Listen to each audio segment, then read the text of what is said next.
Today we're getting a taste of Long Island with its ritzy homes, beautiful beaches, and some of the best home cooks. Next on Everyday Chefs.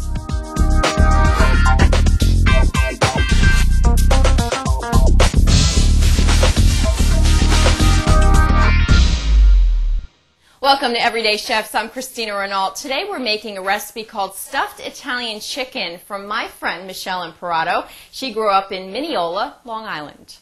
Michelle, a school teacher, learned how to cook when she was very young. Her mother, Roseanne, who was Sicilian, began teaching Michelle many of the family recipes when she was about 8 years old. Cooking was always a very special time between me and my mother. I learned to cook at a very young age. She started teaching me recipes that she learned from her mother.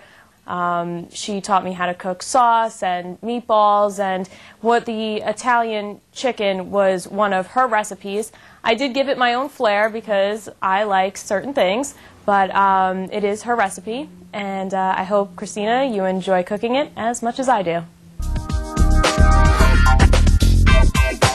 Now we're making my friend Michelle's stuffed Italian chicken, and when it comes to recipes, there are really very few ingredients. We have chicken breast, we're stuffing it with mozzarella, we've got our breadcrumbs, flour, and egg to bread it, some garlic, Kalamata olives, onions, artichoke hearts, and roasted red pepper, and of course wine to make our sauce. So let's get started.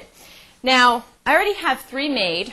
We're going to make this for 4 people, so I've got my 4th chicken breast here. Now you're just going to make a pocket to stuff it with.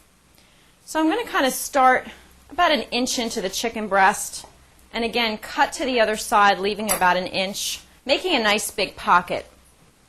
We're going to fill it with the mozzarella cheese, and we want to close this as tight as we possibly can with toothpicks. I'm going to use 2 of them. I'm going to start almost like a stitch, going in and out and then back in again, because we really want to keep as much of the cheese in there as possible. Here's our 2nd toothpick. And this is difficult with a thick piece of chicken, but there we go. So again, you don't see the cheese. It's really as tight as possible. We're going to run it through the flour, dredge it in flour, put it through, I beat 2 eggs very lightly, put it through the eggs, just get off the excess, and then some Italian breadcrumbs. You're going to cover it very, very well. And that's nice and messy when you have to bread something. Then you're going to take these, pop them in the oven. We've already preheated our oven to 375.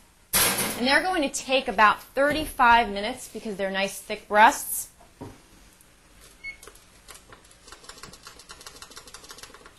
And we're going to set our time so we don't forget about them. And next we're going to get started on the sauce. Now, we're going to take our onion and our garlic.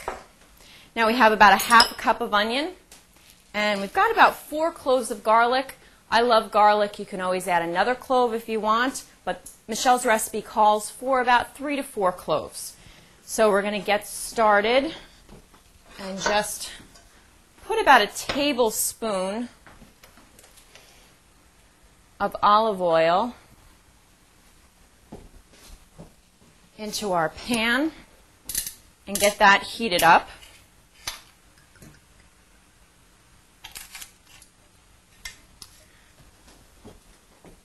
And while that oil is heating up, we're going to get these artichoke hearts and roasted red peppers chopped. Now you need about a 14-ounce can of artichoke hearts. You don't have to worry about them being too small. Michelle said it's really kind of a rough chop that you're going to do because they are in sauce.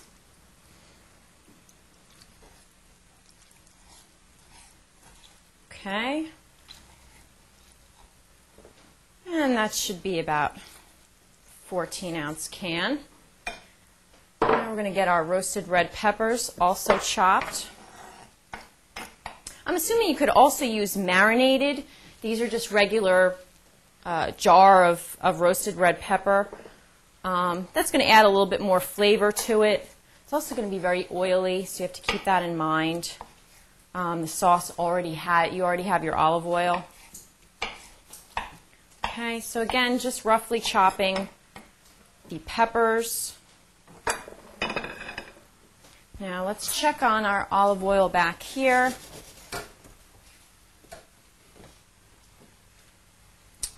And hoping that's going to heat up a little bit more.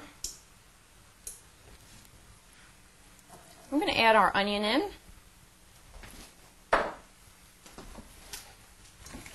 Now we want our onion to be nice and soft, so it's probably going to be about 4 or 5 minutes.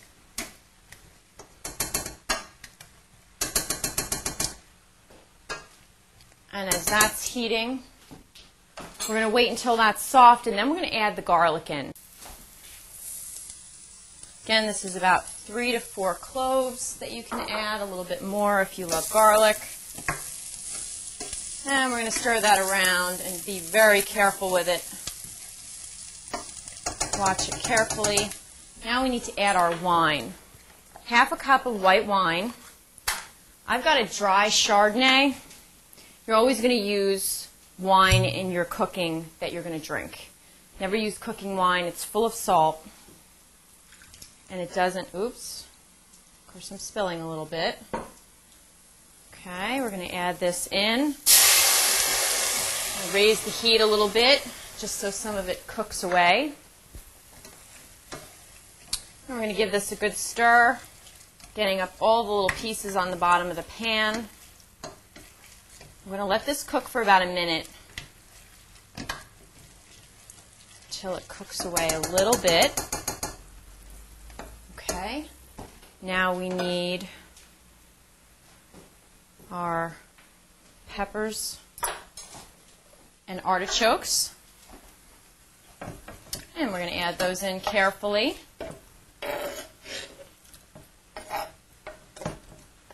There we go.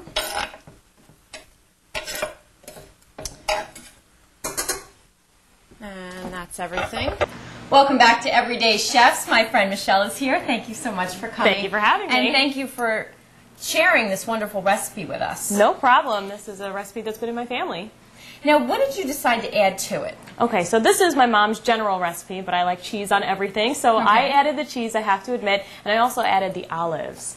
Oh, It's my little okay. twist on it. Okay, so she originally made it just chicken cutlets, probably fried them. Yes, she fried them. I bake them because when you put the cheese in the middle, you have to put them in the oven. Okay, so you were trying Yeah. to compensate for the Exactly. for the cheese. It's true. Okay. The cheese makes it a little unhealthy, but, you know. But delicious. Now this is the fun part. Shall we eat? Yes, oh, you know I want to.